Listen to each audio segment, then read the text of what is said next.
Hi, I'm Amelie, the Inspiring Girls Young Ambassador for Australia. Today I'm here with Amy Harris, who is a principal artist with the Australian Ballet. I am very interested in women who are at the top of their field whilst having it all, in particular in the performing arts. So today I'll be asking Amy a few questions about her ballet career. So Amy, when and where did you first start your dance journey? And was there someone or something that inspired you to pursue a dancing career? Well, hi, Amelie. I'm so excited to be talking to you today. It started a very long time ago, my ballet journey. I'm a country kid and I grew up in a small town called Ararat in country Victoria. And it was around the age of 3.5 that I started to do dance classes, but nothing very specific and just on the ballet kind of line. It was a lot of different varieties. So we did fairy dance classes, I did tap and jazz, and I think I tried it all, but then it was later on that something happened and it was like this. I guess it really did feel like a bit of a switch had been flicked and ballet became a real love of mine. And so it was from there that I got introduced to my ballet teacher in Ballarat, Miss Carol Oliver. And I think she really changed my whole idea of ballet and what I could do with ballet and where I could go, and just opened so many doors for me to just be immersed in the world of dance, and I think just really opened my eyes and let me gain experience. So I think she was a really kind of a crucial person to come into my world at that point in time, and I will be forever grateful for her. Oh, that's so nice. So when you first joined the company, was it in the corps de ballet, and how long did it take for you to be promoted? So yes, I initially graduated from the Australian Ballet School. It was a 3-year course when I was there, and I gained a place in the company. I graduated in 2001 and gained a place in the corps de ballet as a first-year member in 2002 under the directorship of David McAllister.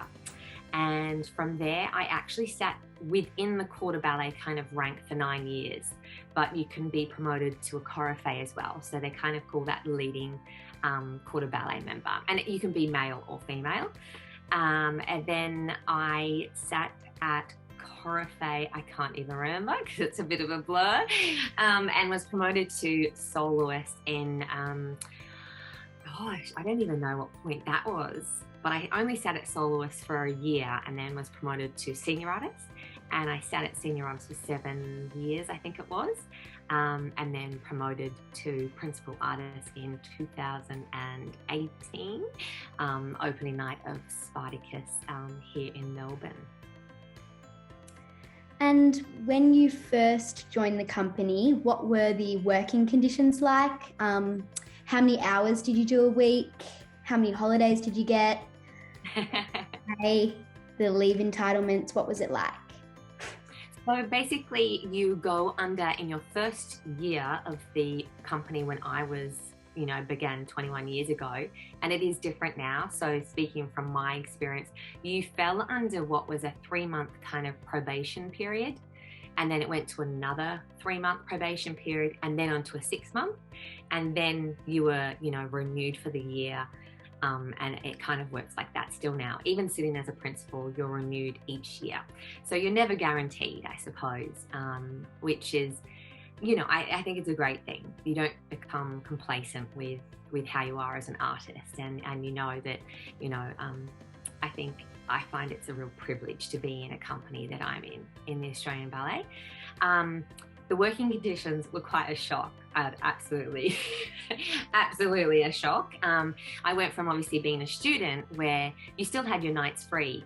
So much like tonight where you and I can speak, I'd have those nights and I would be, at home resting and recuperating and ready to start my day again at 8:30. But there's a really big shift from a student to a company dancer, and that is, you prioritize your ballet class, and then there's a chunk of rehearsals, but your performances are what kind of drive your whole year. And I suppose your schedule really, because we tour a lot with the Australian Ballet and we do up to 200 shows a year. So I think for us, or for me personally at that point, it was quite a shock to be working until like 11:30 or 11 o'clock at night.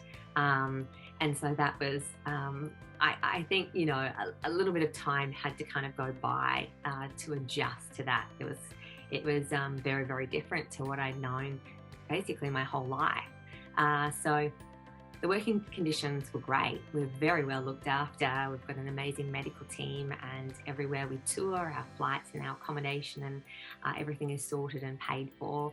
But yeah, just for me, it was that real adjustment from student to professional and working those nights. And, you know, you wouldn't start a show until 7:30, but that was when I was normally winding down. And, you know, you might only enter the stage at 9:30 at night, and that's your first entrance.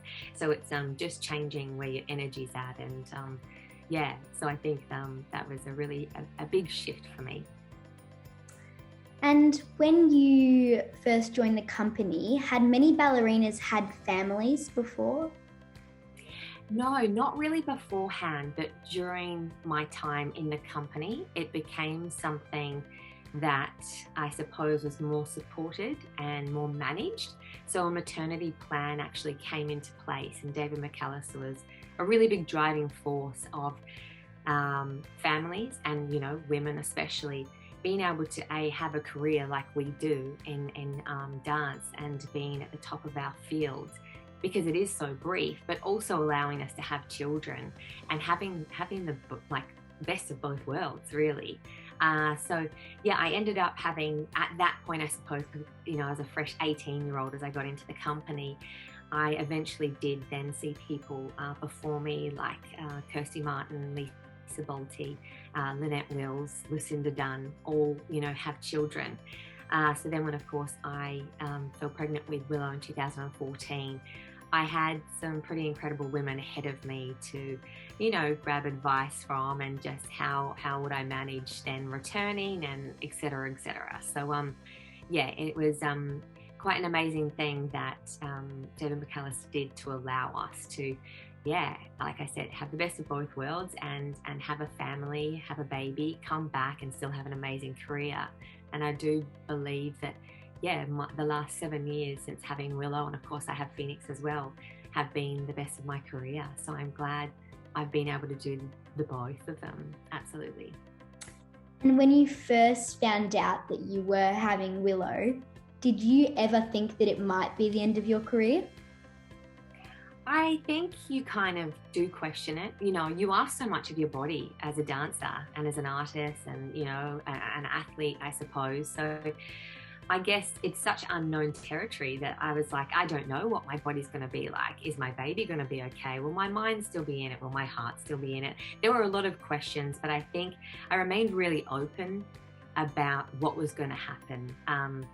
I don't think I kind of made any decisions just going, I'm having a baby, my career's over, or I'm not going to give that a go because I'm doing this. I kind of, which is normally me, which is quite funny. But when it came to having a baby, I remained really open. And I think, yeah, like before we talked about having people before me that had done it as well. So I knew that it was possible. Again, everyone is so different. But yeah, I think being open to anything happening and all possibilities was a great thing.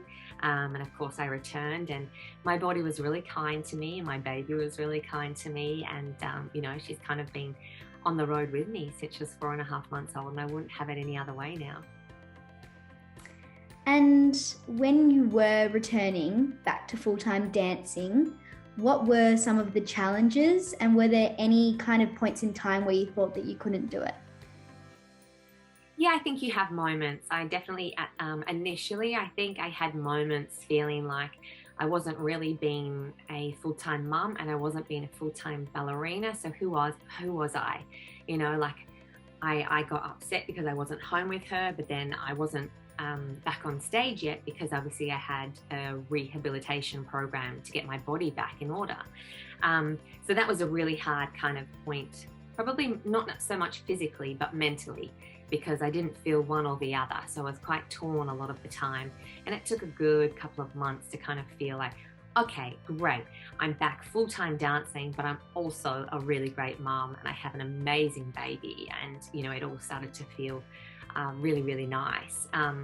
But I think the hardest thing for me or for us is both my husband and I are both dancers. We work 6 days a week, and it's not to say that we work any harder than anyone else. It's just a really different career path, you know, and it's there's strange hours. It's kind of like normal hours, but shift hours, but not.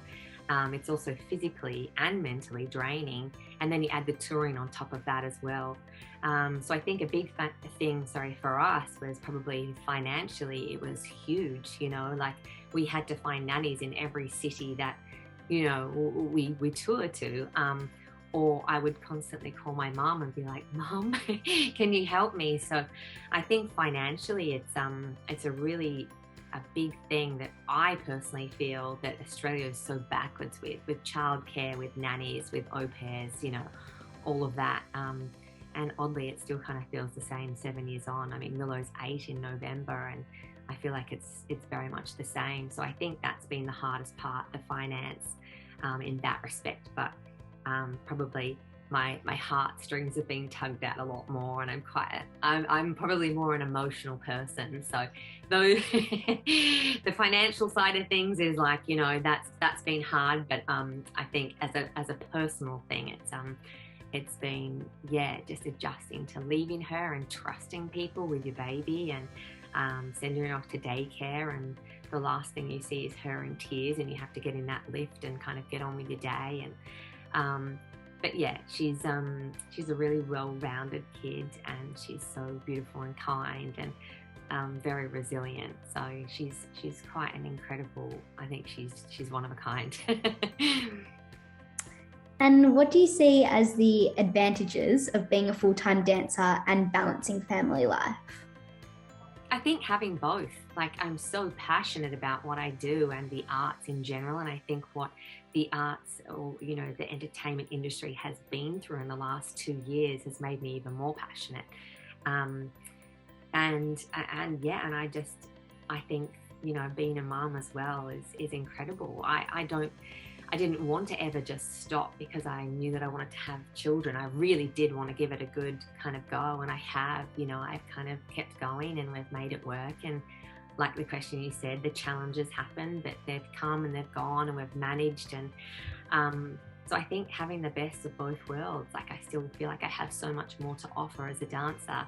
I think being a mom, there are many more layers that are added to you, and I think it's amazing to be able to tap into that kind of emotional side, or just that real understanding of, right now, just speaking of Anna Karenina, and you have your child taken away from you. And so I have 2 children, and I tap into that, and I know how that feels. So I think it's an amazing thing to be able to bring it into my art form. And yeah, I just have so much more to give in that respect as an artist. And, you know, I think I am a really good mom, and I have so much to offer there as well. So I really I love that I have both. And both continue to challenge me and give me a few more grey hairs. And what is it like managing full-time and a family? And do Willow and Phoenix understand what you do? Yeah, Willow understands a lot more, I think, than Phoenix. Phoenix, I think, fortunately, but unfortunately, has had us home most of his life. You know, with the pandemic, it was, I have to say, it was magic for us. We got time together or back that we would never have had. So every night we got to put our own babies to bed, which we don't get to do every night. We have a nanny or someone do. So he was too young to really kind of know what the world was before it all kind of fell apart in this pandemic. So for him, I don't know. It's quite a strange thing for him. He goes, Mummy, go to ballet. So he knows that we do it, and he sees the place. But Willow, I think, knows more about the structure and what a day-to-day brings, and she knows what Sydney seasons are like, and she understands it in a bit more depth. So that's a little hard. She loved having us home, and she loved all that time together. And of course this year it is amazing that we've returned, and we're returning to the stage, and we're returning to tour. And for her, she's not doing online learning, which is amazing. But it's kind of gone from 0 to 100 so very quickly. There was no buffer and there was no warm-up, so I think that's played on her a little bit, and she has found that hard. So she shares her emotions, and she's really great at communicating, which is wonderful, and I love that. But it's really hard because she's like, I just want mummy and daddy to be here all the time. I don't want mummy and daddy to be a dancer anymore, you know. So it is hard. She understands a lot more, but Phoenix is a bit more kind of happy-go-lucky, I think. So that in that way, I suppose, is a nice balance. But yeah, I think she knows that it's not forever, and you know, that we've been doing it, or I've been doing it for a really long time. Yeah, I think if I ever feel like she's really starting to suffer, for me, that's my sign to go, okay, it's my time to kind of hang up my shoes and just be a mum. And from, you know, like my heart, I actually I'm okay with that. You know, I've had an incredible career, and so if that happened tomorrow, like that happens tomorrow. So yeah. I'm so inspired that you've come back from having a family and still rising to become a principal artist. Do you see yourself as a trailblazer of sorts? Oh, it's so funny when you get asked this, and I'm like, no. That's a tough question. It's funny, isn't it? Like you say, it's inspirational to come back after having kids, and I don't know. I think they're an inspiration to me, and they make me want to get up and do it every day. And so it's kind of this amazing, like, yeah. So when you get asked a question like that, I'm a bit like, oh, I don't know. Sorry. That's okay. Well, that's all for my questions. So thank you so much for letting me interview you today. I'm so grateful that I got to meet you, and good luck in Sydney. Thank you. I cannot wait to have you in the studio with us so very soon. Like, it's basically, once we have this Sydney tour done, we'll be in the studio with you. So that will be amazing. Yeah, I can't wait to meet you in person. I know, it feels like every time I meet someone of the last 2 years, it's been virtually. So it's really nice to now kind of be like, oh my God, they're in the studio with us and it's all happening, you know? So it's lovely. But have an incredible couple of months, and we will see you very soon for Harlequinade here in Melbourne. Thank you so much, Amy. My pleasure, my absolute pleasure. I hope it all goes well and everything's in there that you need. Yes. So I guess I'll see you soon, hopefully. Absolutely. All right then. You take care, okay? Thank you so much. Bye. Bye.